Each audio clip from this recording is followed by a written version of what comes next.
اندھی تقلید ہم کر رہے ہیں۔ آپ دیکھیں نا کہ مغرب میں تو سورج جیسی چمکدار چیز بھی سیاہ ہو جاتی ہے، مغرب میں جا کے سورج بھی سیاہ ہو جاتا ہے۔ آج ہم مغرب والوں کو دیکھتے ہیں، اپنی مٹی پہ چلنے کا طریقہ سیکھو، سنگ مر پہ چلو گے تو پھسل جاؤ گے۔ ان کی جو زندگی ہے وہ تو مادر پدر آزاد معاشرہ ہے، اور ان کے ہاں تو وہ کنسیپٹ ہی نہیں ہے کہ ہم نے مرنا ہے، کل کو اللہ کے حضور پیش ہونا ہے، اپنے ایک ایک عمل کا حساب دینا ہے۔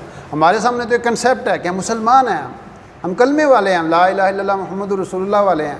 کل یہ نہ ہو کہ اللہ کے حضور جائیں وہ کہیں گے تساں جاؤ، تساں تو ساڑھے اسلام وچ ہی نہیں سو۔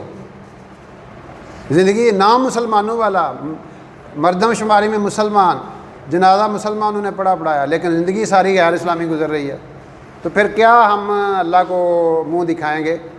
تو اس لیے یہ بڑی اہم بات ہے کہ ہم ان چیزوں کو ذرا حقیقت پسندانہ سوچ کے تحت سوچیں کہ میں کیسے زندگی گزار رہا ہوں، میری زندگی شب و روز کیسے ہیں، میرے اللہ رسول کے ساتھ میری اٹیچمنٹ کتنی ہے، میں اپنی مرضی سے زندگی گزار رہا ہوں یا اللہ رسول کو راضی کر کے زندگی گزار رہا ہوں۔ تو اس لیے یہ مائنڈ بنانا اصل چیز ہے۔ جب تک مائنڈ نہیں بدلے گا، سوچ نہیں بدلے گی کہ میں اللہ کا بندہ ہوں، اللہ کے رسول صلی اللہ علیہ وسلم کا امتی ہوں، مجھے دنیا کے اندر ایک چیز لے کے آنی ہے، صرف گلہ نہیں کافی ہوتا۔ وہ کہتا ہے، شاعر کہتا ہے، شکوائے ظلمت شب سے تو بہتر تھا کہ اپنے حصے کی شمع جلا جاتے۔ اپنے حصے کی آپ شمع جلا، آپ دیکھیں نا بجلی چلی جاتی ہے، آپ موبائل کی لائٹ آن کر دیتے ہیں تو اس لائٹ کی وجہ سے وہ گوپن دھیرا جو ہے وہ ختم ہو جاتا ہے۔